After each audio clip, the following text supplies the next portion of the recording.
Listen, you're going to want to stay with me all the way because the news today is absolutely wild. I've got updates that could shake up Celtic's starting 11, a massive boost about Jota's long-awaited return, and an unbelievable comparison from Wilfried Nancy that says everything about how he sees Calmac, so stick with me until the very end.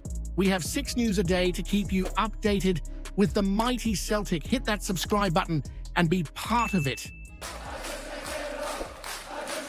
Listen, if there's one thing I want you to picture right now, it's Parkhead absolutely bouncing as Wilfried Nancy kicks off his reign.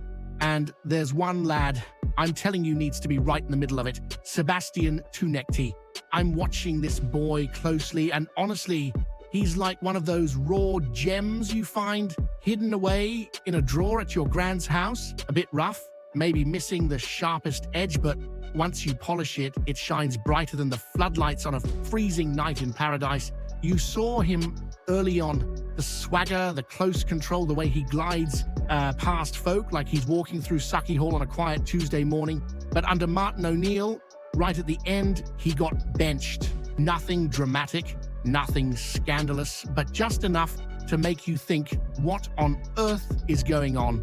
Because you can see there's a proper player there, someone who's just waiting for the right manager to put an arm around him, hand him the ball and say, right son, go do the business. And now, with Nancy stepping in, fresh ideas, fresh energy, and the kind of presence that makes every player stand up straight, this is exactly the moment to unleash Tounekti again.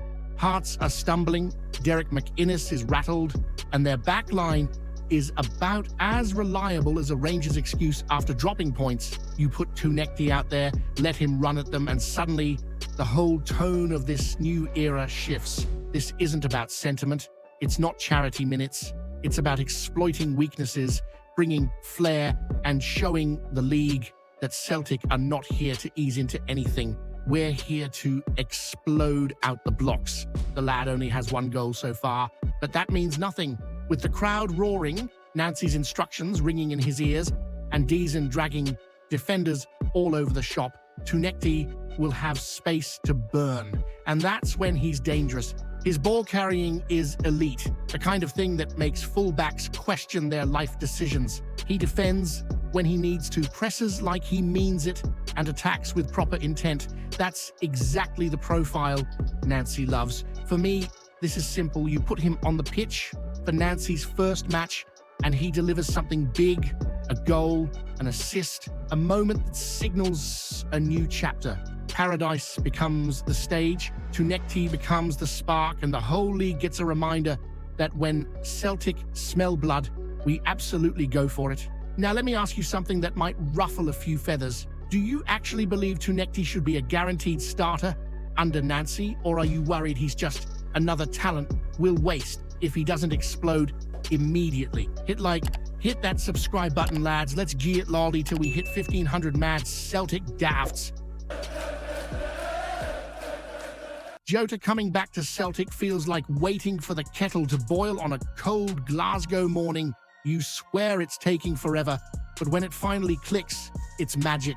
Ever since he returned in January, the lad lit up paradise like one of those wild electrical storms over the Clyde.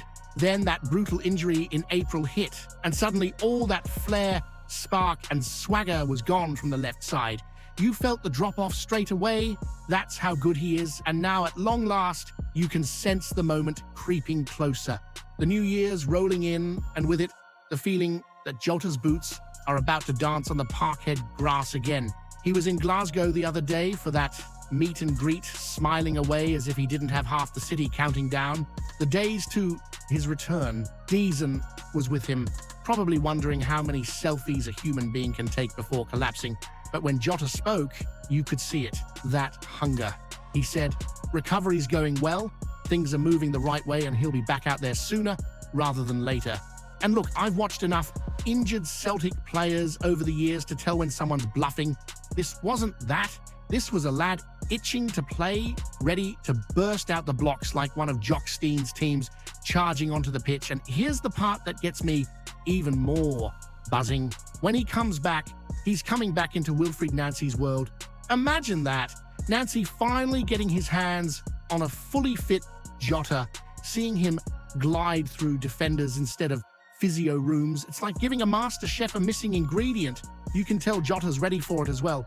He talked about value, principles, adapting, all that serious footballer chat, but you could tell he meant every bit. That's what makes him so loved here. He understands Celtic, he understands paradise, he understands the expectation, and he's never once shied away from it. And while our friends in blue over in Govan are probably praying his return gets delayed another 6 months, I'll tell you right now, once Jota's boots hit that pitch again, they'll be crying more than the weather on Suckyhole Street after a lost weekend, because Celtic with a fit Jota, that's a different beast entirely. So let me throw this your way and be honest with yourself. Should Jota walk straight back into the starting 11 the moment he's fit? Or should Nancy make him fight for that spot like everyone else? Hit that subscribe button. Lads, let's it lordy till we hit 1,500 mad Celtic daffs. Wilfried Nancy is wasting no time getting to grips with what really makes this Celtic side tick, and straight away, he's locked in on the heartbeat of the whole place, Calmac. You can bring in all the systems, all the clever tactics, all the modern coaching buzzwords, but in Glasgow, success usually starts with one bloke who never hides, and Nancy's already comparing him to Darlington Nagbe, his old captain at Columbus, the same lad who was close to signing for the Celtic back in 2017 before that £3 million deal collapsed faster than a Rangers title challenge on a cold February night. Nancy said he'd watched Calmac for years through the Ange era and the Brendan return, studying his influence on the pitch long before stepping foot in Lennoxtown. But what caught him off guard was the person behind the player. He spoke about Calmac with genuine admiration, the kind of respect only a real football man gives another. He called him an outstanding human being, someone who doesn't just play for the badge, but embodies the whole spirit of the club. And honestly, you can see why. While the lot across the city rotate captains like they rotate excuses, we've got a leader carved from the same stone as the greats who walked paradise before him.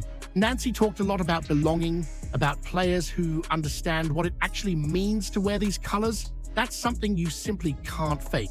He said, Calmac has created memories, created a legacy, and he's right. This is a bloke who could have left for money, sunshine, or an easier life, but instead, he stayed here in the madness of Glasgow, carrying the responsibility that comes with leading the Celtic. And the new manager knows exactly how priceless that is, especially in a city where pressure hits harder than a winter storm rolling over Suckyhole Street.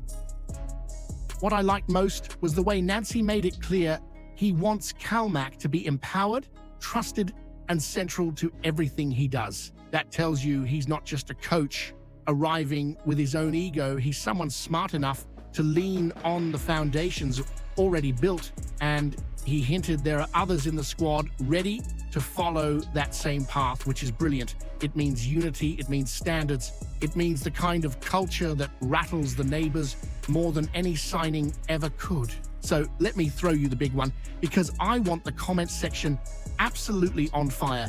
Is Calmac the last truly iconic captain of this era, or do you believe the Celtic will ever produce another leader of his stature once he hangs up the boots?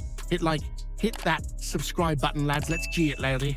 Let's, till we hit 1,500 mad Celtic daffs.